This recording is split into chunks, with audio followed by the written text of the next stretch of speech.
अब देखिए बच्चों, अब हम लोग इस वीडियो में पढ़ रहे हैं हिंदी व्याकरण। हिंदी व्याकरण में सबसे पहला था समास। समास का मतलब क्या होता है? दो या दो से अधिक शब्दों को जोड़कर जो नया शब्द बनता है उसे सामासिक शब्द कहते हैं। ठीक है, जैसे गणित में हम लोग पढ़ते हैं ना, दो को 1+1 जोड़कर 2 कर देते हैं, ऐसे शब्दों को हिंदी में शब्दों को जोड़कर भी समास बना दिया जाता है। शब्द प्लस इसका फार्मूला ही होगा, शब्द प्लस शब्द बराबर नया शब्द, सामासिक शब्द। ये हो गया आपका समास। ठीक, और उनके मेल को समास कहते हैं। देखिए अब समास, अब आपको इसमें बताते समास के कई प्रकार होते हैं। देखिए सबसे पहला समास है अवयवी भाव समास। अवयवी भाव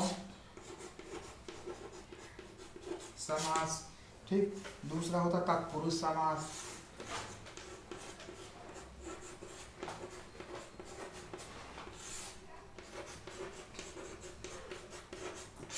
इसके अलावा कर्मधारय समास।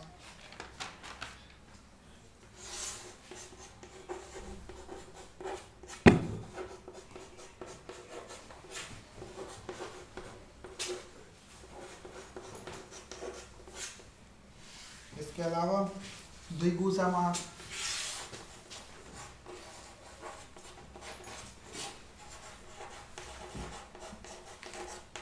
1 2 3 4।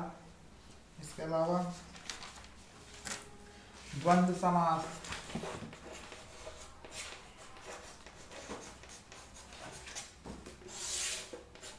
और भी होता है द्वंद्व के अलावा भी बहुव्रीहि समास।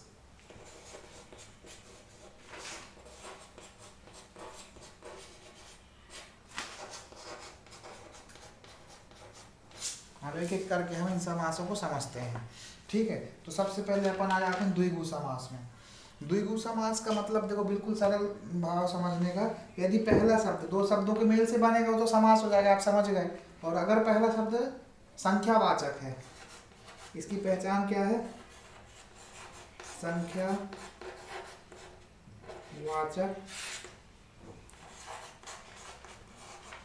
शब्द होता है इसमें। जैसे इसका उदाहरण कैसे है? चौराहा, इसमें है चार रास्ताएं जहां पर मिलती हों, वो कहलाता है चौराहा। चार राहों का समूह। तिरंगा, जिसमें 3 रंग हो, तो ये कौन सा समास आ जाएगा, आप समझ गए? द्विगु समास। यदि संख्यावाचक शब्द जहां भी आया तो वहां पर क्या हो जाएगा? समास द्विगु समास हो जाएगा। ठीक, क्लियर हो गया। अब अवयवी भाव समास। जिस समास में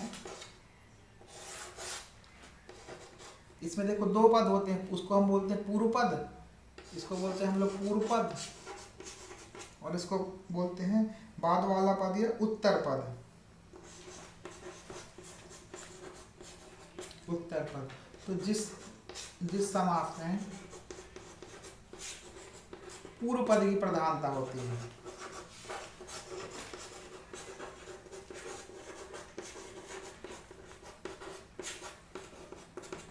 अब कैसे?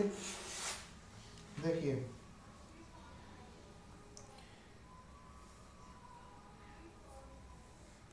और समास का प्रथम प्रत्यय अवयव होता है। अवयव क्या होते हैं? इसमें नाम में ही अवयवी भाव समास। ठीक है, अवयव क्या होते हैं? अवयव जैसे यथा, ठीक है, प्रति, ठीक, बे, जैसे बेकार शब्द बनता है उसी टाइप से, है ना। तो पूर्व पद मतलब पहला अक्षर ही पूरे शब्द का अर्थ निर्धारण करता है, वो कहलाता है अवयवी भाव समास। तो जैसे अपन कहते हैं यथाशक्ति, इसका क्या मतलब हुआ? शक्ति के अनुसार। ठीक, तो ये अवयव लग गया, तो इसका उदाहरण हो गया। तो ये कौन सा समास हो जाएगा आपका? अवयवी भाव समास हो जाएगा। इसमें संख्या तो नहीं है ना, संख्या होती तो द्विगु समास हो जाता। ठीक, अब देखो तत्पुरुष समास। तत्पुरुष समास में जिस शब्द में अंतिम पद, इसको उत्तर पद भी बोलते हैं, और या फिर अंतिम पद भी बोलते हैं। जिस समास में अंतिम पद की प्रधानता है, कि आपको परिभाषा लिखने को आए तो आप ऐसा लिख सकते हैं, अंतिम पद की प्रधानता है।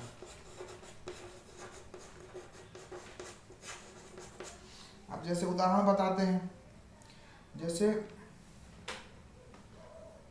समास होने पर विभक्ति का लोप हो जाता है, उसे तत्पुरुष समास कहते हैं। ऐसा है जिस समास में अंतिम पद प्रधान होता है और उसका पहला तत्व संज्ञा या विशेषण होता है, ठीक है,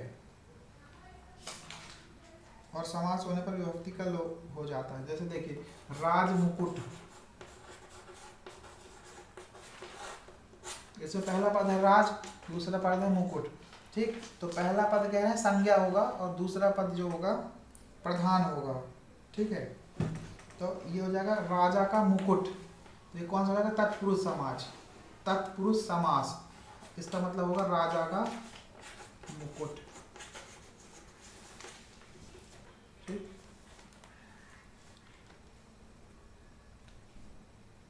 देश निकाला, ठीक, तो देश से निकाला, तो ये हो जाएगा तत्पुरुष समास, ठीक। इसमें ना कोई अवयव था और ना ही कोई संख्या थी, इसलिए तत्पुरुष समास। अब इसके बाद हम लोग देखते हैं कर्मधारय समास। कर्मधारय समास में मतलब होता है जिस सामासिक पद में उपमान तथा उपमेय या विशेषण एवं विशेष विद्यमान हो तथा उत्तर पद प्रधान हो, कर्मधारय समास कहलाता है।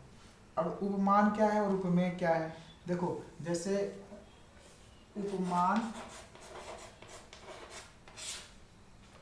और उपमेय, उपमान मतलब जिससे तुलना की जाए, ठीक है। अब जैसे जिससे तुलना की जाए मतलब कि जैसे मैं अपने या किसी के अपन मुख की तुलना चंद्रमा से कर देते हैं, तो मुख क्या हो गया, उपमेय हो गया। मुंह है तो मुंह है, लेकिन उसका हम तुलना किससे कर रहे हैं, चंद्रमा से कर रहे हैं, चंद्र से कर रहे हैं, तो उपमान हो जाएगा चंद्रमा, ठीक है ना।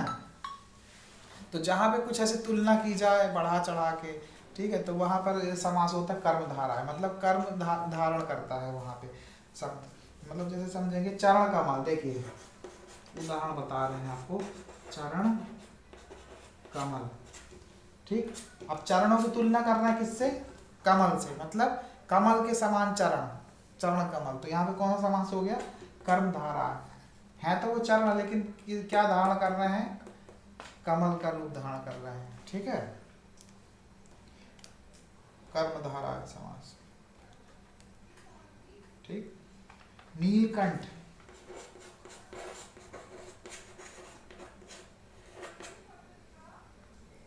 नीला है जिसका कंठ, इसका समास होगा नीला है जिसका कंठ, ठीक। अर्थात भगवान शंकर कर्मधारय समास, ठीक है। अब अगला समास है बहुब्रीहि समास। अब बहुब्रीहि समास क्या होता है, बहुब्रीहि समास जिस समास का समस्त पद अप्रधान हो तथा दूसरे की ओर संकेत करता हो। मतलब इसमें तो देखो, इसमें दोनों पद प्रधान थे, ठीक है। बहुब्रीहि समास में ऐसा होता है कि जो लिखा रहेगा, जो शब्द रहेगा, वो उसमें से किसी का बोध नहीं होगा, कोई दूसरे शब्द का ही बोध होगा। जैसे लंबोदर, अब देखिए इसमें दो शब्द हैं, लंबा और उदर। लंबा मतलब बड़ा, उदर मतलब पेट। तो अब बात किसकी हो रही है, लंबा है उदर जिसका, गणेश जी की बात हो, लेकिन गणेश तो शब्द ही नहीं है यहाँ पर, लेकिन एक इशारा कर रहा है किसी की तरफ, तो वहां पर होता है बहुब्रीहि समास। जहां पर इसका आप ऐसा लिख सकते हो, जहां पर समस्त पद अप्रधान हो, मतलब ना प्रथम पहला पद और ना दूसरा पद, कोई भी प्रधान नहीं है, ठीक है, लेकिन किसी दूसरे की ओर ही इशारा कर रहे हैं, वहां पर कौन सा समास होता है, बहुब्रीहि समास, ठीक। तो ये हो गया।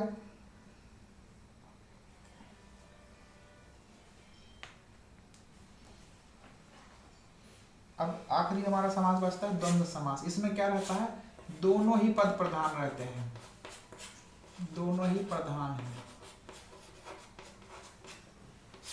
और इसमें बहुब्रीहि समास में किसी भी पद की प्रधानता नहीं होती। जैसे अब देखिए द्वंद्व समास का उदाहरण माता पिता, अब बताओ दोनों दोनों है ना, माता और पिता, माता पिता लिखा है, इसका मतलब माता और पिता, ठीक। पाप पुण्य, पाप भी और पुण्य भी, पाप और पुण्य। तो यहाँ पर कौन सा समास हो गया? द्वंद्व समास हो गया। द्वंद्व कर लें, दोनों बराबरी से लड़े, उसको बोलते हैं हम द्वंद्व समास।